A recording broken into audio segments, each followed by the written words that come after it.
Howdy, everybody. Bob Tallman for No Spin Rodeo. No politics, no BS, just hard-hitting news and rodeo commentary from two of the most trusted sources in our sport. Kendra Santos, Tommy Joe Lucia. Listen up. Here we go.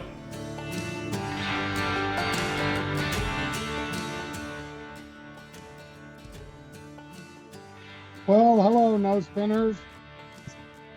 In case you see, if you're watching the video, you can see that I'm going to call this raw. And it really does make sense that this episode is number 69. One going one way, the other one going the other way. There you have it. Well, hello, everybody. Hello, Kendra. Hello, Greg. Welcome to the 69 here at No Spin. I'm Tommy Joe Lucia. I'm in a really dirty shirt and a ball cap because I've been loading out the Utah Days of 47 rodeo. So at this point, I'm going to hand it off to you two, and I'm just going to answer questions today. Here we go. Oh, lovely. Well, we're all pretty mucked out right now, I think. But in a good way. It's a good tire. So like I am just coming off of, for me, it was Cheyanne and then Salinas. And then of course Cheyanne finished afterwards or whatever. But I don't know. Everybody, knows who won by now. And there were some really cool things that happened in both places. Something that really stood out to me at Salinas, besides the 70-degree weather that's just status quo all the time there, which the Cowboys are so excited to put on a jacket, in July. But this, it's fun watching the Wasey Shala Stetson Wright gunfight, right, in the bull riding and the all around, and obviously a huge key to the race is going to be, will one of them or both of them make it in a second event to Vegas? And so Wasey's bareback riding, he'd never been 90 before. And then I feel like in the last week or two, I've seen him be 93 times in the bareback riding now. And he's 29th right now in a second event. Meanwhile, though, Stetson has ridden his way up to 15th in the bronc riding, and they keep being 1-2, 1-2, 1-2 in the all around and the bull riding, of course. But Stetson has taken almost $100,000 lead in the all around, which, in the grand scheme of things, is hardly a lock, but it is pretty significant because they were like within a few thousand the last time we got together just the other day. So. Anyway, but Wasey won the all around at Salinas, including being second in the bareback riding average, second only to Jaco Roper, who his interview, since you kicked this episode off the way you did, he said something about, it being a dream or something, but needing to weigh his words and keep them to a minimum so he didn't get fined. For those of us who remember, where was that? Was that Puyallup a couple years ago or something? Yeah, I think so. Okay, well, anyway, and you know what he gets for being a card? He gets twin baby girls, which I think is awesome. So anyway, I also think, I don't know Jaco Roper, but Oat, being from Oklahoma, also said, like, they're a really cool rodeo family. And is it his grandmother that's Betty Roper, like this famous cowgirl? Like, he said they're a really nice family. And from a distance, not really knowing Jaco yet, he does cool things. Like, somebody else wins, and he posts about somebody else winning. And it's like, this is what a 92-point bareback ride looks like, or whatever, like he's very complimentary. Not everybody's like that. A lot of people are only like all about what they're doing. So it's impossible not to say something about the team roping at Salinas, because it is the ultimate team roping rodeo in all of the PRCA. It's got the longest score line there is at 35 feet. Both guys come from the left side of the steer. It's the only 5-header we have all year long. Travis Graves won his third. Salinas buckles are coveted, they're so beautiful. And Travis Graves won his third Salinas buckle, this time behind Tanner Tomlinson. And he was riding Colby Payne's horse Coon, which is kind of interesting. I just done a story for Team Repping Journal on that horse. And anyway, if I'm not mistaken here, Tanner Tomlinson and Patrick Smith, I didn't stop to go back and look, but I'm pretty sure that they hold the record at the NFR. So there's the Tiny Thomas and Mac, and then there's the opposite conditions in Salinas. So to see Travis Graves, he's making this like amazing resurgence. He's like seriously contending for a world title. And he's one of those guys that is like on everybody's list of, guys who are like the greatest that have never won a gold buckle or whatever. And it's really fun to see him doing so well. And also a mention of the fact they have gold card roping, and the legends themselves, my other brothers, Jake and Clay, won that. That was cool. They won the regular team roping title together there at Salinas in 1988. That's a long time ago, right? And 37 years ago. And Clay has actually won that rodeo 3 times. He also won it, I feel like it was in 81 with Brett Beach and 83 or 4 with Mark Pickles Arnold, and then 88 with Jake. So anyway, that was cool. And I got to go, totally honored to go for Ace Berry's induction into the California Rodeo Hall of Fame. That was neat. That guy is pure class, and he won his first go around at Salinas when he was 13 years old, and has the record for youngest NFR qualifier at 15. And he's the dude who was at 72, yes, won the team roping and the bareback riding at the NFR the same year. Phil Line won the calf roping and the bull riding, and that's never been equaled.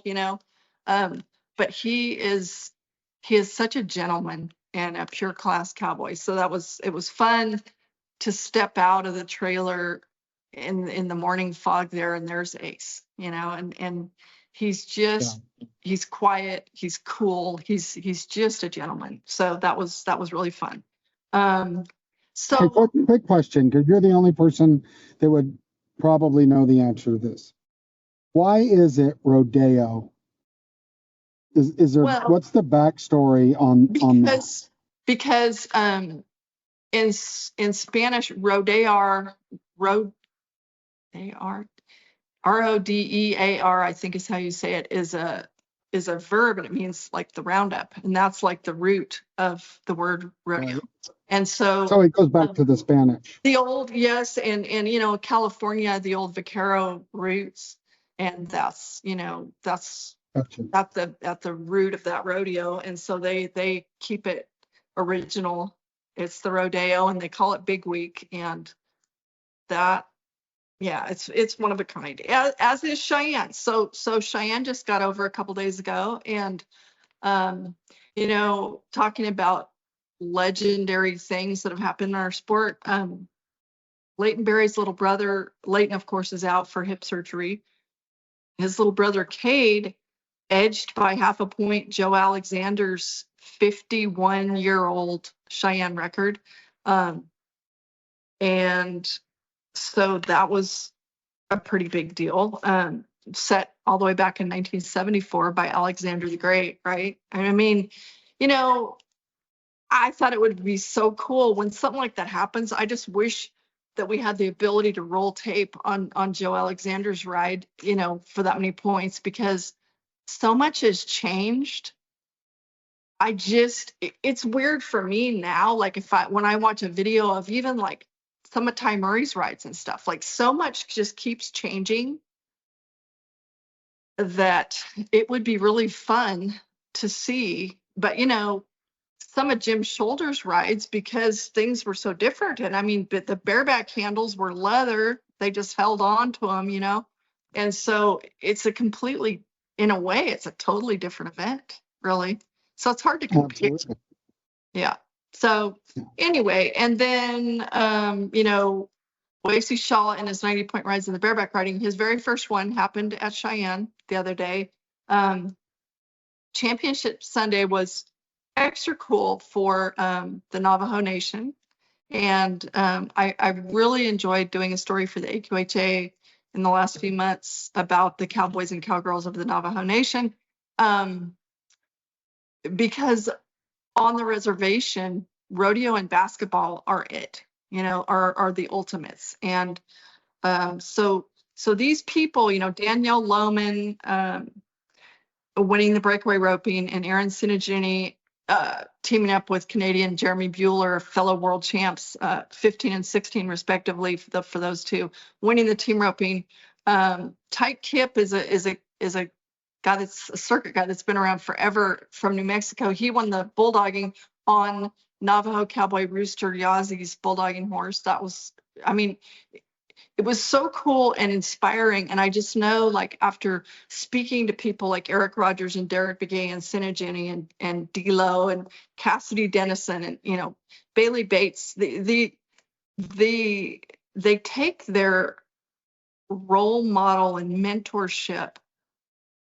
Their beginnings are very humble, and it's like, if I can do it, you can too. And the inspiration from rodeo to kids growing up on the reservation is tremendous. And all those people that I just mentioned, they're cool and they're worthy of looking up to.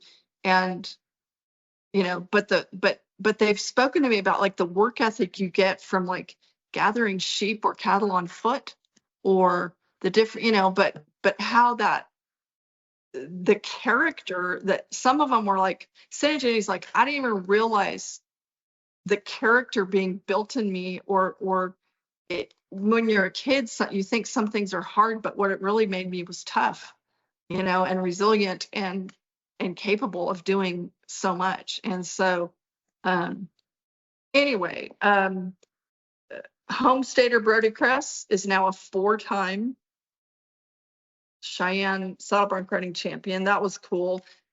Sankey's horse, The Black Tie, if I understand correctly, that horse's 3rd straight Cheyenne win. That's what I've heard. Wild. But you can't, nobody's going to touch, there's not a more beautiful animal in the air than that horse. At Salt Lake, that horse is truly gorgeous in the air and hard to ride. And like, I talked to Wade in the hallway and I said, are you going to clone? And he goes, we don't do the cloning. And he said, had we spent the money to do the cloning, he wouldn't be here, because we wouldn't have spun those set of mares, right, on studs. And, I thought it was interesting, his point of view, that some people, pour a lot of money into this and cloning and genetics, and that's fine if that's your model.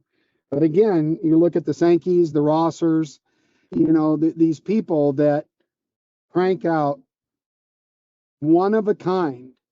Like that, there's been amazing horses, but when he went through the arena again at Salt Lake, it's just beautiful. Didn't mean to interrupt, but that horse, they're going to win every time if you ride him right, because it's just the most beautiful thing I've ever seen. I mean, he's just, what a horse. What a horse. And I mean, the name is majestic, The Black Tie. I mean, it's pretty, it's pretty great. But I imagine that when they're all licking their chops when they're waiting on the draw, right? Because he looks like one of those that's fun and not just will tear your shirt off, but maybe. But I think, I'm telling you though, I think the reason that they're rewarding him is that he's got enough power in him that, here's the deal. There's 15 guys that can ride him. And then there's 10 guys that probably could ride him.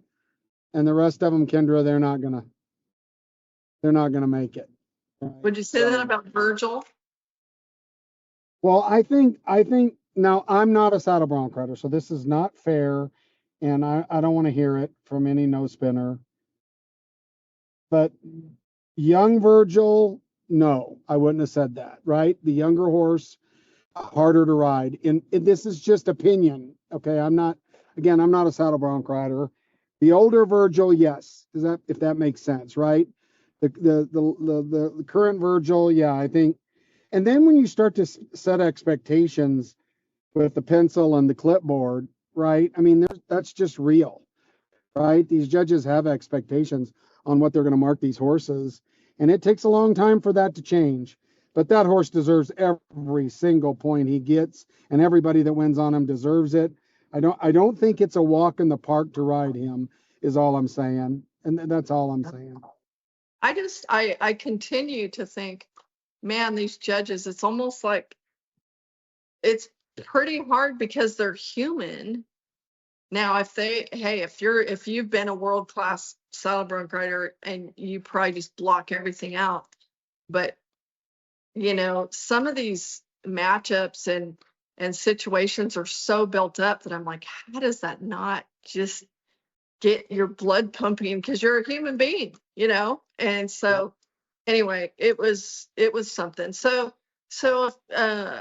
we have to mention the injury of Dylan Tarot, and one of Stace Smith's crew, one of his rodeo family.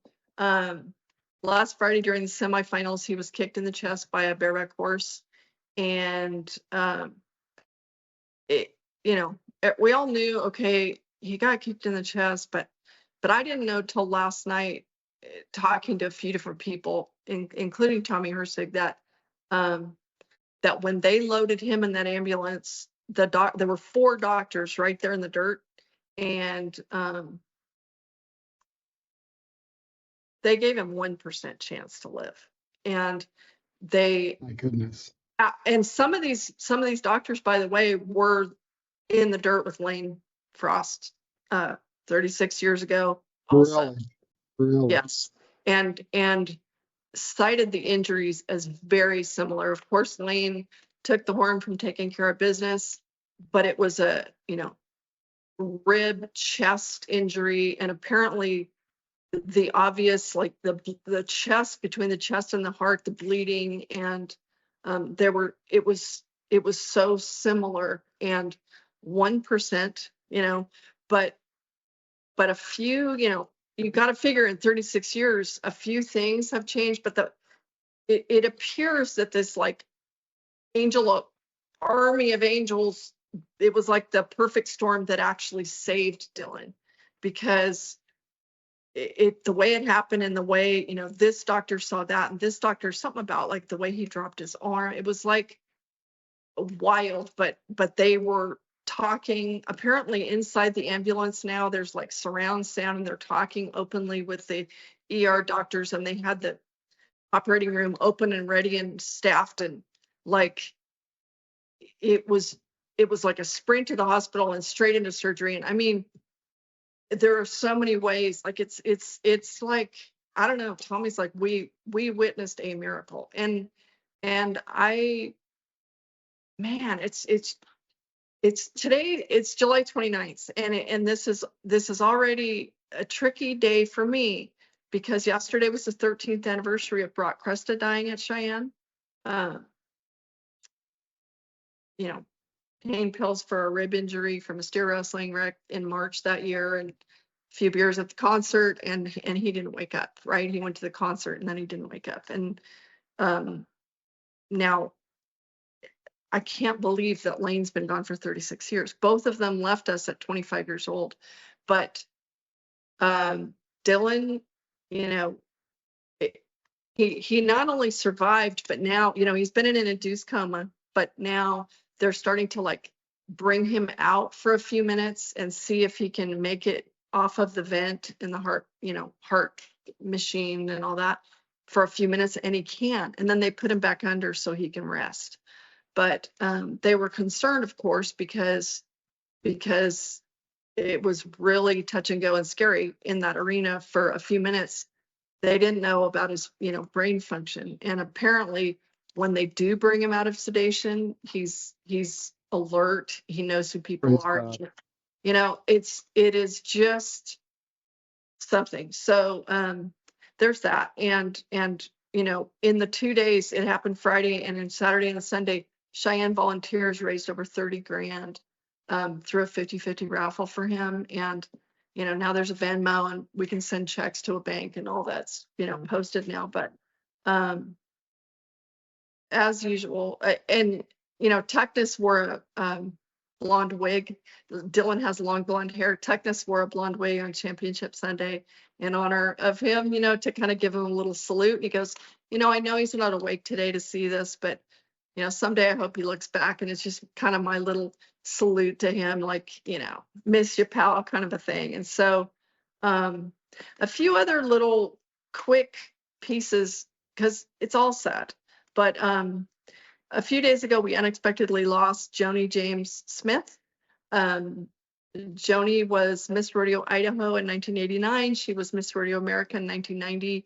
Her mother, they're the only mother-daughter Miss Rodeo America in rodeo history, I believe. Her mother was Miss Rodeo America in 1962. But Joni was a fitness fanatic. And last Monday, 1 week ago, she ran 5 miles, and then she didn't feel well.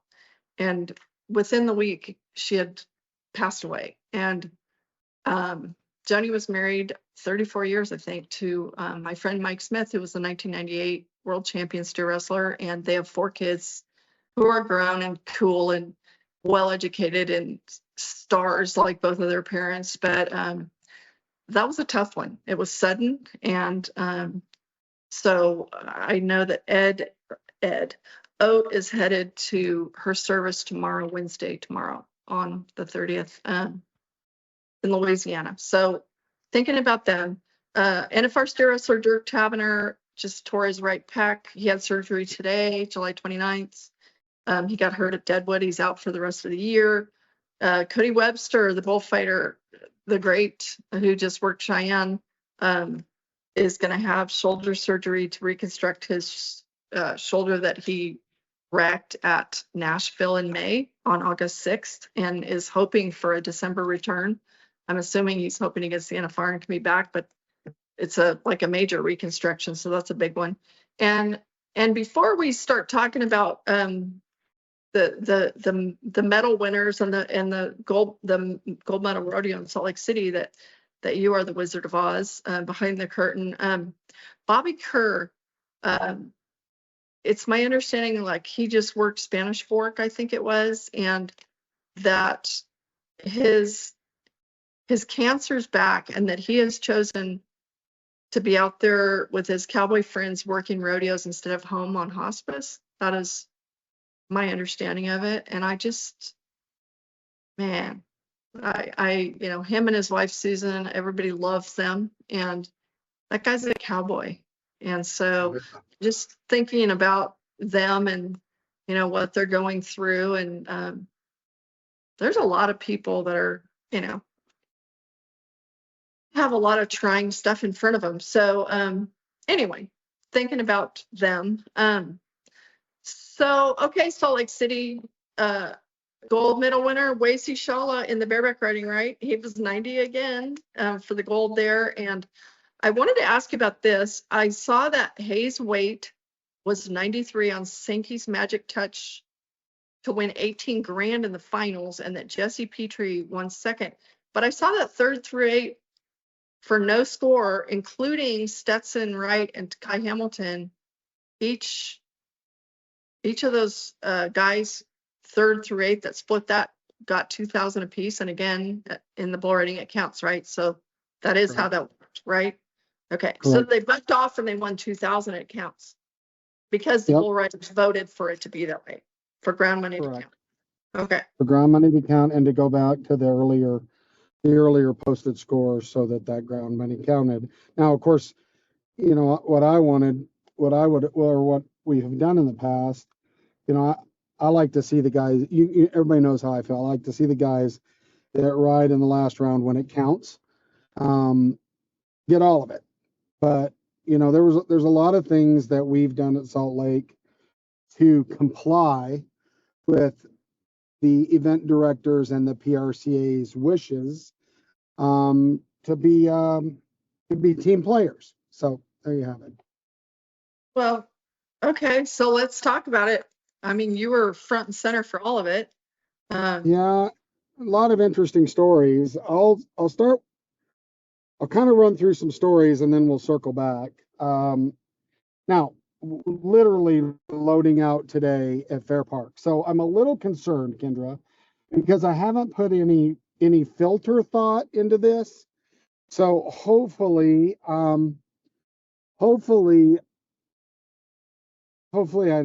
don't get myself in big trouble here. Okay, so let's start from the very beginning.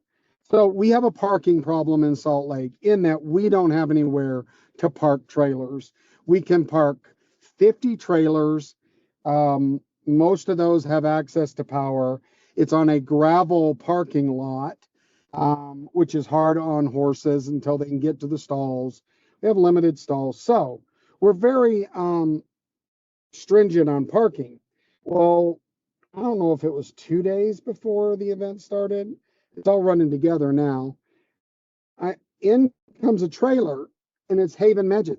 And I'm like, and I see him pull in and I'm like, they're like, well, you're going to have to go out and deal with this. He's here way early and he's not up in the first set. So I go out there and I'm walking towards Haven and Haven's walking towards me and it's hot. And I'm like, Haven, yeah. I said, what are you doing? I said, you're not up till the second round and the ground rules say you can't come in. And he goes, well, I got in a wreck. Look at my trailer. And I looked at the trailer and I'll tell you, at first looking at it, I didn't notice anything. And I'm looking at it and I'm like, are you okay? Or is your horses okay? And he goes, well, I don't know. The horses are on the way to the vet. And then upon further inspection, as I got closer, the entire tongue of the trailer was folded down flush with the nose. And the trailer was setting on the tractor with the ball bent at a 45 and the steel plate bent. And as we discussed it, a semi had slammed on its brakes right on the interstate in front of them. And they rear-ended the semi because a little car pulled out in front of a semi here, going up and down this corridor. And it was scary. The nose of that trailer, the steel nose, was sheared off. And so we backed him in, we backed him over, we backed him into a spot. I don't even know how we got him backed into the spot. He got out and jumped to go check his horse, and he's just coming off an injury.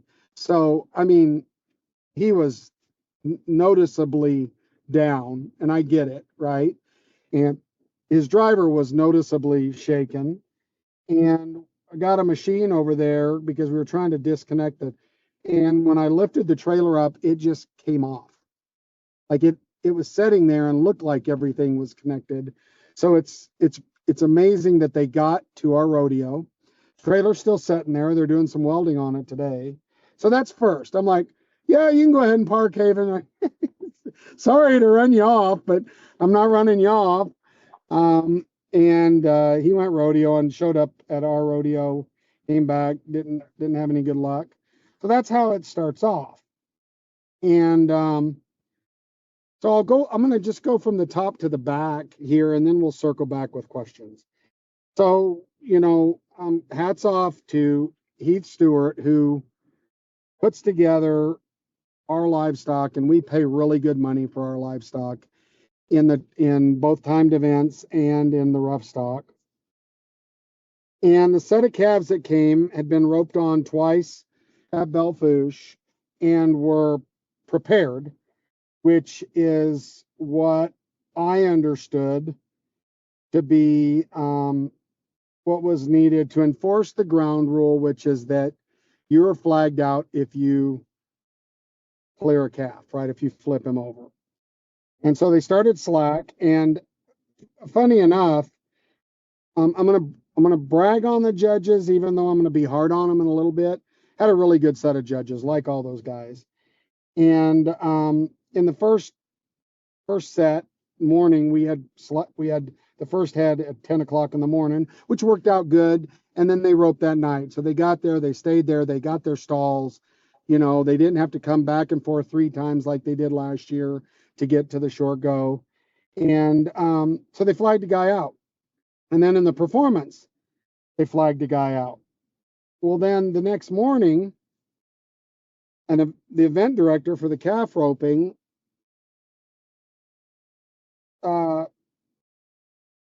said that those guys got their times back. So I called Mr. Knowles, and he said he was going to check into it.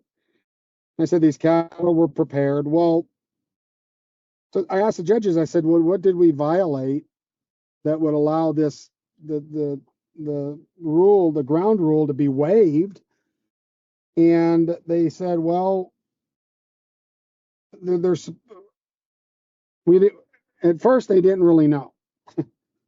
And they had told all those guys, because when all the ropers showed up, the first round of guys, right, Kendra, they're like, wait, is this a DQ for, and the judges said, yes, it's in the ground rules. Well, first off, when they pulled the ground rules, the PRCA printed 6 of 18. I mean, when you looked for the ground rules at the rodeo, 6 of our 18 ground rules you could find.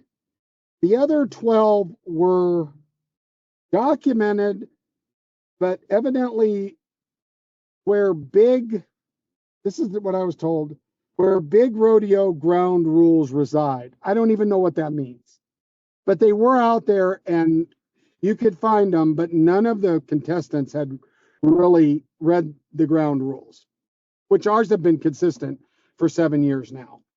And so there was that, but they were available, but you had to know where to find them. Anyway, long story short, it goes all the way to the top of the food chain of the PRCA, and we're told that the 2 guys that were flagged out get their times back, which consequently knocks a guy out of the final 8 who played by the rules.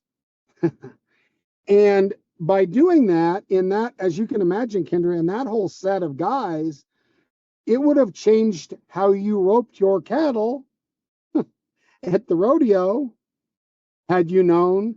So I don't think this is over, but we went through the performance with it being a fine, and it's a $250 fine for the size of our rodeo, I believe, a fine instead of a disqualification.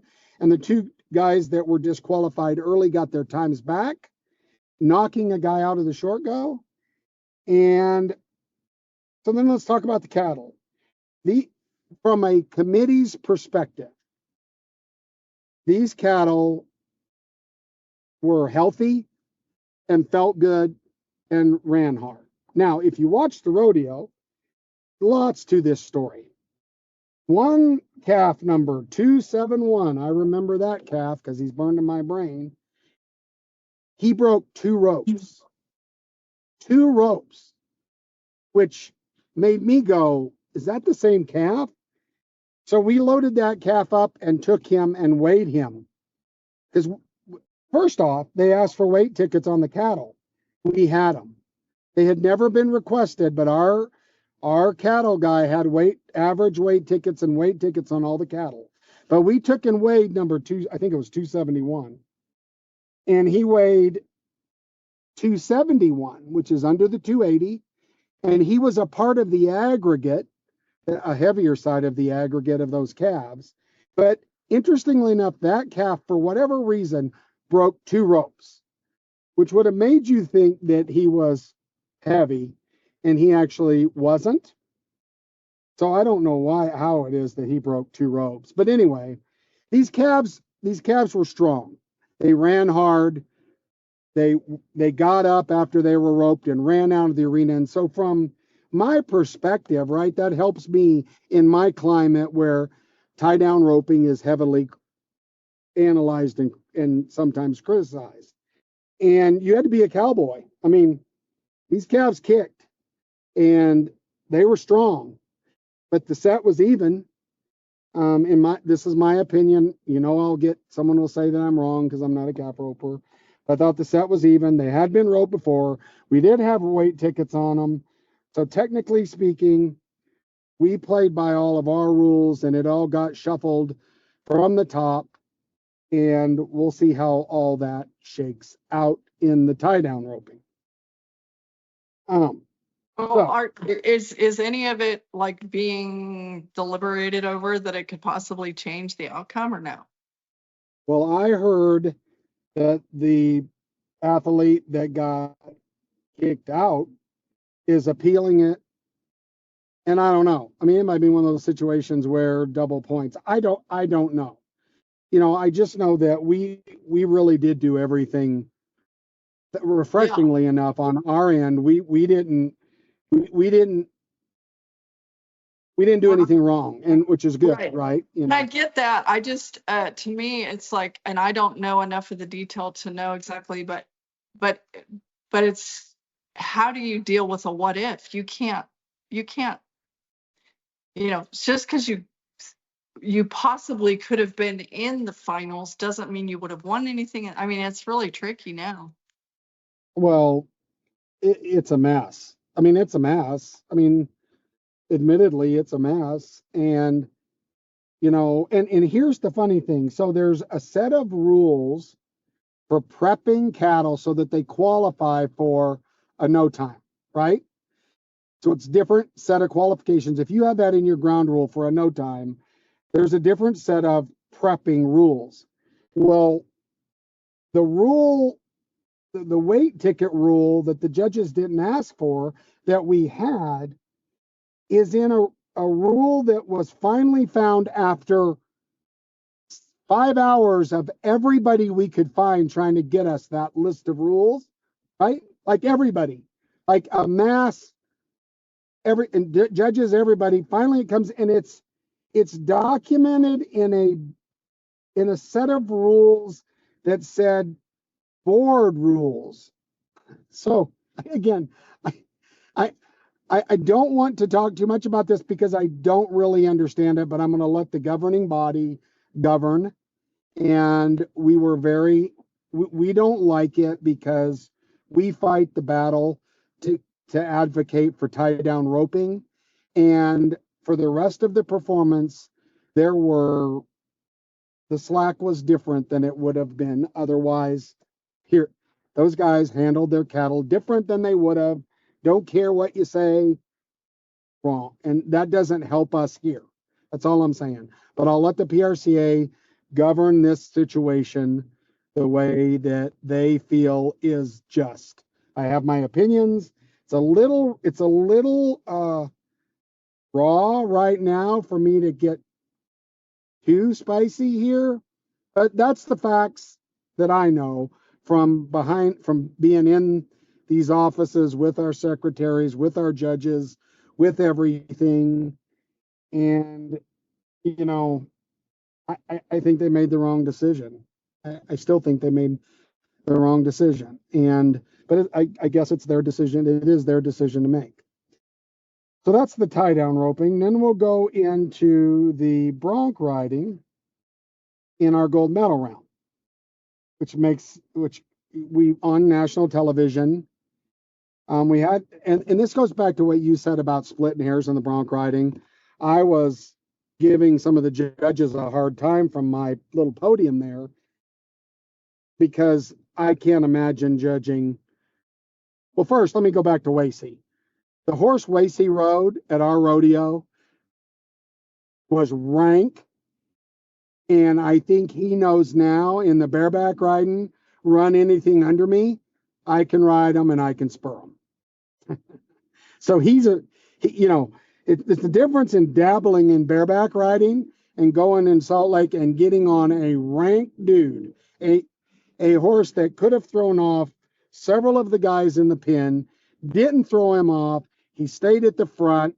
That kid's a bareback rider and a bull rider. But I mean, like, it's not cutting your teeth and I got lucky. He earned it. He earned every single point. And I was, there's about 4 or 5 times in the rodeo that I throw my fist up, and that was one of them because that was the real deal. So good for him. So then we go to bronc riding, and we go through the bronc riding, and it is a rank bronc riding. All of our rough stock was rank. It was rank, and I felt sorry for the judges, just like you said, Kendra. It was hard to judge that. Well, the scores come in through our computer system, one way. And we learned several years ago, if you remember, that we need to bring those judges' sheets in and have our secretary verify the scores before we award the medals, because several years ago, we paid 2 first place prize monies because we announced it wrong and it didn't match the sheets. So we don't do that anymore. We spend the time to get those judges' sheets in. Well, doggone it, here we go. In come the judges' sheets in the bronc riding. And when the scores are put in and the signed papers are in, there's a 3-way split. Now, not gold. Gold was gold. Stage won it. But this judges' sheets came in with a 3-way split, which made us go 4 places back to break that tie. Took a long time. If you're on TV, you're watching it. It's different than we announced in the live action. We have the signed judges' sheets. We verify it. We award the gold, silver, and bronze medal. The judges make comment as they go to the next discipline that they want to revisit the bronc riding. After the rodeo, they revisited the bronc riding and adjusted those places. And, you know, I had conversation. So there's 2 ways to look at this. And for me, for one, I don't like it because it makes it look like our team can't do math. And by the way, we did our math right. You know, we all of our math was right. We did what was on the sheets. We did it correctly. But in fairness to the pro officials, the comment that I heard, which I can't exactly argue with, Kendra, and that is the right guys need to win. And Nobody can argue with that. you know, and so do you let procedure? I don't know the right answer to this. So, but is that to say that they turned in scores and then were talking amongst themselves and were like, yeah, I don't know if I turned in the right score?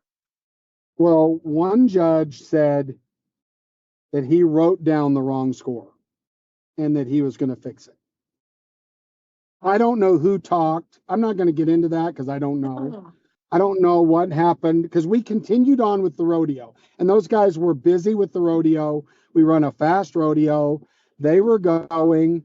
They did make comment that they want to revisit the bronc riding. And so the scores that came in that we tallied and awarded the gold medals on off the sheets, that placing was adjusted. And, you know, and I do think that the right guys won in the end, right? I think that the way it was placed at the end, in my opinion, and again, everybody knows this has just been around this 40 years, but I have a pretty good eye for this, that the right guys won in the end, and I think that matters. And but it's pretty hard to walk up to somebody and say, sorry, I need that medal back, right? I trust me, I know. And, you know, there's been comment of maybe you should do the medals one discipline later. But the truth of the matter is this wouldn't have changed this scenario, right? It wasn't that we did. So remember when I told you we paid first place out wrong and paid it twice? Well, that was our error off of the sheets. This wasn't our error off of the sheets, okay, in the moment. So, you know, but here's what I'm going to say, because I want to say this. I'm not angry and I'm not casting blame. And I like the judges. And I think nobody's in all these, in the tie down roping. Yeah, there's a couple people in that game that I think are cheating the system. I think it's BS. There, I said it. Okay. But in this bronc riding situation, I think everybody involved wants the best result. And I respect that. Okay. I do. I don't like it. I don't like giving medals to the wrong people. I don't like getting medals back. I don't like any of that. But I respect doing what's right first And what's best second, and that's on my email. And by the way, what's best would have been to leave the medals alone. What's right is what was done. Well, it's in my mind keeps wondering to be like, okay, what if this happened at the 10th round at the NFR? I don't think it would have went down. Right. I don't think we're not the NFR. And so yeah. So frustrating. A lot of this kind of stuff we dealt with. The ground was good. We had a great rodeo, great competition. Really, really good. Heath Stewart's a friend of mine. He puts together the livestock for me. He doesn't send any of his stuff. He does it because we're friends and he wants it to be a great rodeo. And it was the best set of rough stock that we've had in a long, long time there. And I'm proud of the event. Now let me get you to because this kind of ties back into Dylan and Cheyanne. So the event ends and I get an emergency call to get to the back pins. Hall of Fame stock contractor Sammy Andrews, 78 years old, has his horses here. Proud to have Sammy at our event, has his livestock and some of Diamond G's. He's in the back pins. He's got a black ball face horse that blows through a crack in a gate when they're sorting them to get ready to load them. It hits Sammy at 78, violently hit the gate, hits Sammy, knocks his head wide open, lays him out in the alley. As you know, if you've sorted before, and if you haven't, then this is a little sorting lesson. That horse blows through a crack in the gate, and all the horses run through it. And so Sammy's out laying in the alley, and what happens, those horses go to the end of the alley, they turn around, and they come back, and Sammy's out. And it's just God and angels that the stock contractor that does our Young Guns rodeo, Cameron Tuckett's there, and he's there and he jumps in and he grabs Sammy, who's out, by his boots, pulls him back into the pen about the time the horses clear him. Or Sammy Andrews would not probably be here today.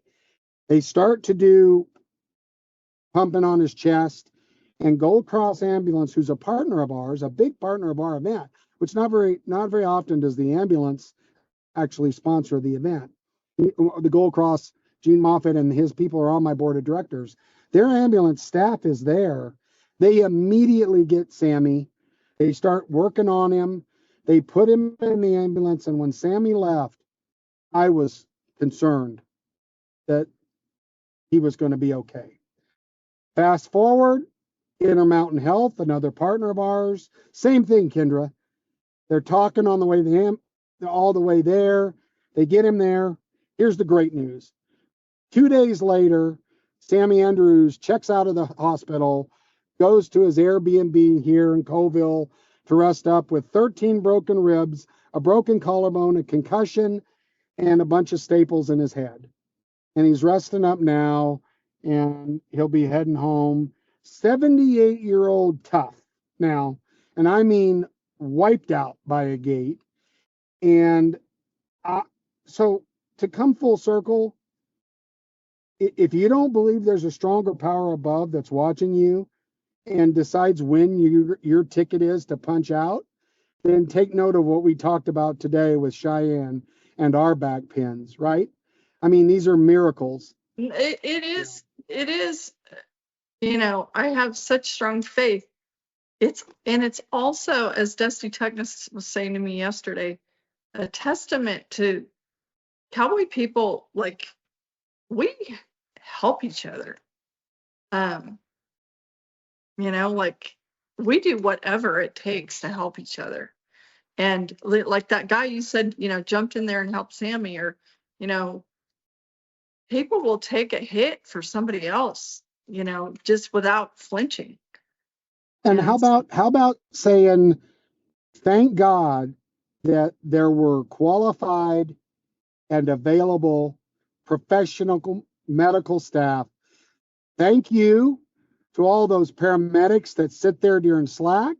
Thank you. Now, and I've been the guy that's custom. Now, because the first performance here, I had to have a talk with my medical staff because in our first performance, we had a bull rider get knocked out and a bullfighter get completely wiped out. 2 people asleep in the arena out. And the sports medicine team, thank God for them, they're out there. We've got 2 people not moving, 10,000 people silent. And it took way too long to get a backboard out there. And you can bet that I had a very long discussion because we've all seen, God bless their hearts, occasionally the paramedics that need the oxygen before they get out there. God bless their, they're sucking on the tube because they could do some laps. But that wasn't the case. Okay. That wasn't the case.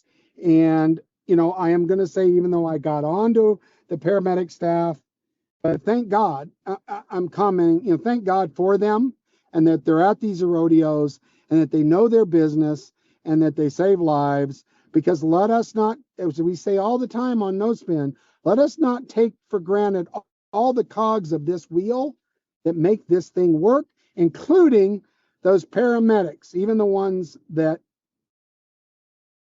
need to suck on the oxygen to get out there. So anyway, thank God that Sammy's well and going to be okay. And so that's start to finish. That's a little bit of looking, probably too much looking behind the curtains. But I've got to say hats off to my staff. My staff is an A team. Randy Spraggins spending 39 hours on that ground before the first girl rode into the arena. 39 hours. My team spending 5 days preparing that venue for people to show up, and awful proud of the product and the PRCA for sending great competitors, and for the 7 stock contractors that brought the very best livestock that you could, just world champion livestock, for Greg and the broadcast team for putting it out there and letting people watch it. Proud of the product, and we hope people enjoyed it. Congratulations. Sure, you're whipped. Yeah, if you guys are watching the video, you see I'm in a t-shirt in the truck. Just got done loading the last container that stores the Ribs and Rodeo decor for a year. And yeah, this is it. I'm gonna go take a shower right after this because I am rank, baby. Right. There you have it. You did it. We got through it. Great team I've got. All the team. So very proud of it. So, I don't know. That's a lot. I don't know what else we want to talk about. We can sure do feedback next time. There's a lot to talk about, but I think we push feedback off, and there's a lot to think about in our little conversation today. Yeah, there's a lot going on. And, part of knowing so many people is, there's going to be just some amazing happy things, and there's going to be hard things and sad things and tough things. And, I think of, Kelly Balistreri, Brock's mom, and Elsie Frost. And it's just, I don't know. We do things, we get tired, something doesn't go our way, but gosh, there's perspective all around us all the time. And, Dylan, it's going to be a long haul, but miracle that he's still here. And, I'm sure Sammy he's pretty banged up. It sounds like, it's going to be a while before he's, jogging again, but that's a wonderful thing that he's on the mend. I hope when I'm 78, I can take a preferred gate to the forehead and just walking out of the hospital with 13 broken ribs and a collarbone.